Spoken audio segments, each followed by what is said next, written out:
আর ছোটো বাগানিদের জন্য কম খরচে কীভাবে মিক্সড খাবার তৈরি করবে সেটার একটা সহজ পদ্ধতি দেখাচ্ছি।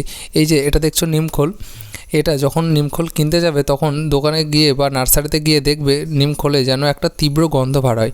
যদি সেই তীব্র গন্ধ পাও তোমরা, তাহলে জানবে যে নিমখোলের কোয়ালিটিটা অনেক ভালো। আর কিছু কিছু নিমখোলে দেখবে এই গন্ধটা পাওয়া যায় না, সেগুলোর কোয়ালিটি কিন্তু অতটা ভালো না। ঠিক আছে, যখন নিমখোল কিনবে এটা দেখে নেবে।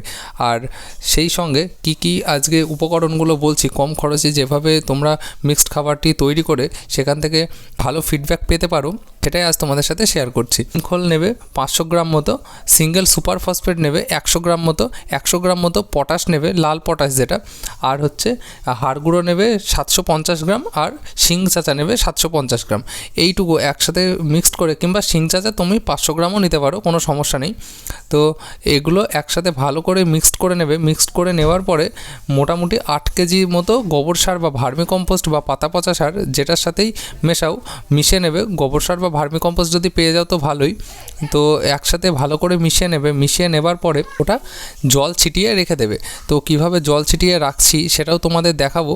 তো আর সব একসাথে মিশিয়ে নিচ্ছি, নিমখোল, হাড় গুঁড়ো আর হচ্ছে শিংকুচি। এর সঙ্গে যদি তোমরা বাদাম খোল কিংবা সরষার খোল পাও তাহলে সেটাও 500 গ্রাম করে দিয়ে দিতে পারো, তাহলে আরও ভালো হবে। তো কম খরচে কীভাবে খাবারটা তৈরি করা যায় সেটা দেখাচ্ছি, সেই জন্য ওইগুলো আমি আর এখন ব্যবহার করছি না। ঠিক আছে, তুমি সরষের খোলটা দিতে পারো, তাহলে সরষের খোলে নাইট্রোজেনের পরিমাণ যেহেতু বেশি থাকে তাহলে গাছের বৃদ্ধিটাও ভালো হবে। যদি পারো তো সরষের খোল 500 গ্রাম মতো নিয়ে নেবে। তারপরে সম্পূর্ণ মিশ্রণটা ভালো করে মিশিয়ে নিয়ে এর উপর জল ছিটিয়ে দেবে। জল ছিটিয়ে একটা ছায়া জায়গায় রেখে দেবে।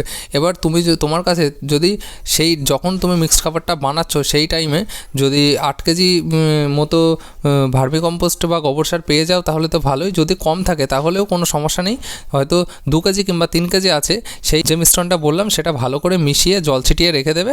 তারপরে যখন 1 সপ্তাহ থেকে 15 দিনের মধ্যে বুঝতে পারবে, এই জল ছিটিয়ে একটা ছায়া জায়গায় রেখে দেবে।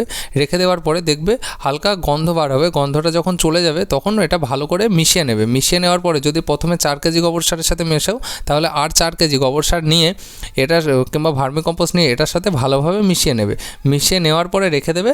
তারপরে যদি 5-10টা গাছ থাকে, হয়তো 10 ইঞ্চি টব হলে 2 মুঠো করে ব্যবহার করবে, 2 মুঠো 2.5 মুঠো। যদি 8 ইঞ্চি টব হয় 2 মুঠোর একটু কম করে ব্যবহার করবে।